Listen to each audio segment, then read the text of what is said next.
In the Year of the Boar and Jackie Robinson by Betty Bow Lord. Chapter 1, January, Chinese New Year. In the year of the dog 4645, there lived halfway across the world from New York a girl called Sixth Cousin, otherwise known as Bandit.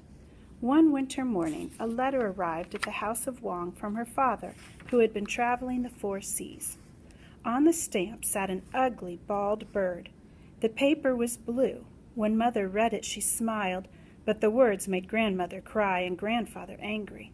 No one gave Sixth Cousin even the smallest hint of why. It is so unfair, she thought. Must I drool like Chow Chow, eyeing each mouthful until someone is good and ready to toss a scrap my way? If Father was here, he'd tell. He would never treat me like a child, like a girl, like a nobody. Still, Bandit dared not ask. How many times has she been told that no proper member of an upright Confucian family ever questioned the conduct of elders, or that children must wait until invited to speak? Countless times. Only the aged were considered wise. Even the opinion of her father, the youngest son of the patriarch, did not matter. No wonder he had gone away to seek his fortune. She tried to pretend nothing had happened, but it was hard. All day the elders behaved unnaturally in her presence. No unintended slights, quick nods, easy smiles, teasing remarks, or harsh words. They were so kind, too kind. Bandit felt as if she had sprouted a second head, and they were all determined to ignore politely the unsightly growth. That evening, as she and Fourth Cousin sat on the bed playing pick-up beans, she confided in her best friend. "Something's happened. Something big has happened." "Oh?" said the older girl. "You are always imagining things. Remember the time you told everyone there was a goldfish swimming in the bamboo trees? It was only a fallen kite. Remember the time you overheard the cook plotting to murder the washerwoman? He was only sharpening his cleaver to kill a hen." Bandit scowled as she scattered the dried lima beans. "That was then. Now is now."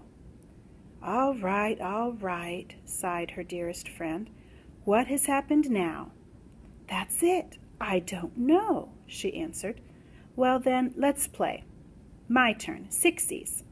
"No," shouted Bandit, grabbing the other girl's hands. Think. What would make Mother smile, Grandmother cry, and Grandfather angry?"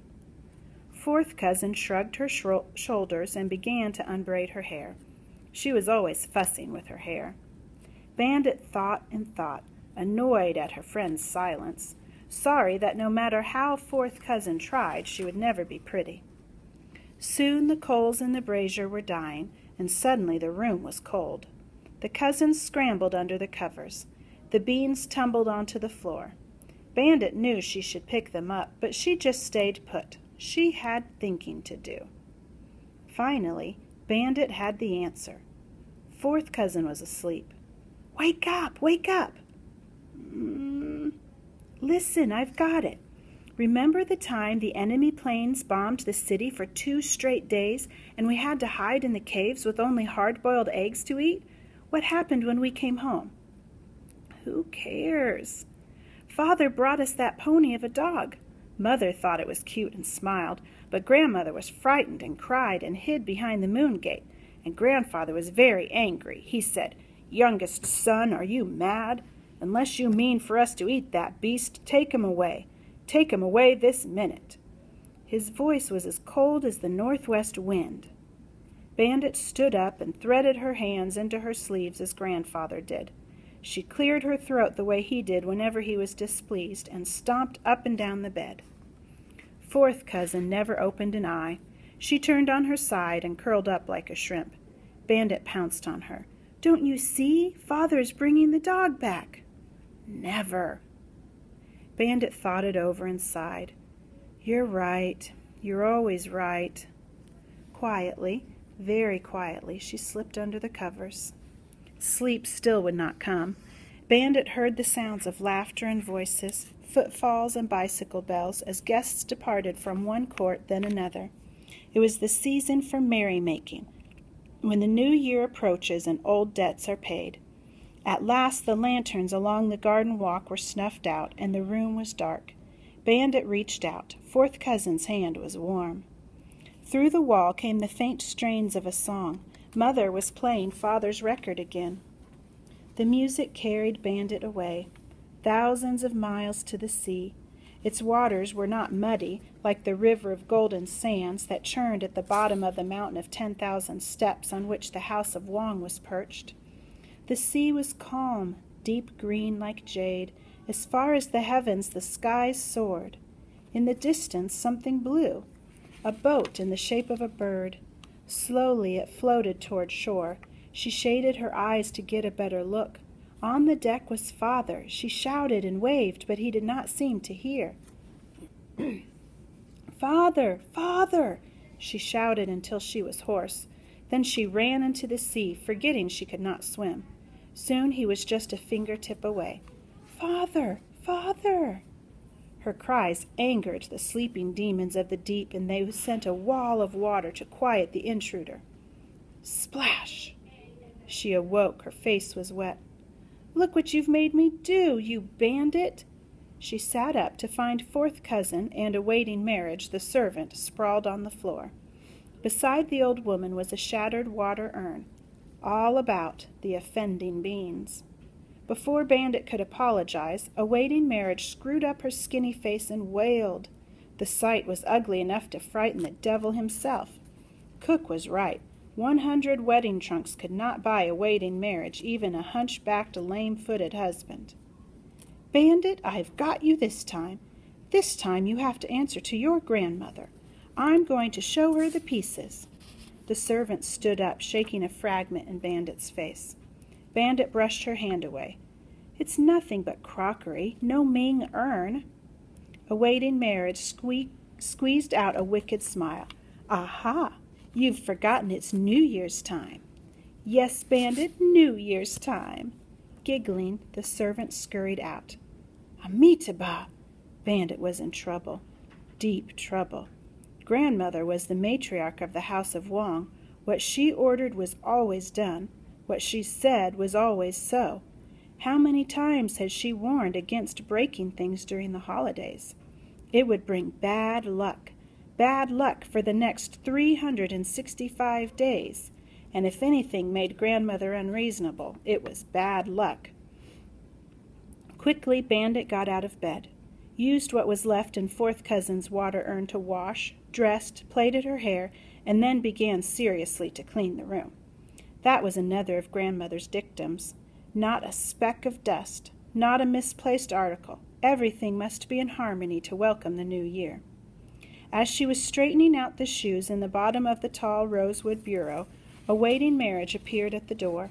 She grinned as if greeting the matchmaker. "Young mistress," she said, gloating, "young mistress, the matriarch wishes to see you in her quarters." "Now?" "Now." With an extravagant bow, the tattletale removed herself. Bandit felt as if she had been summoned by an irate emperor. This time the punishment would be more than harsh words or 3 strokes of a bamboo cane. Much more. But she had to obey. No one ever disobeyed the matriarch. Quickly she ran to the washstand and tucked a towel inside the seat of her pants.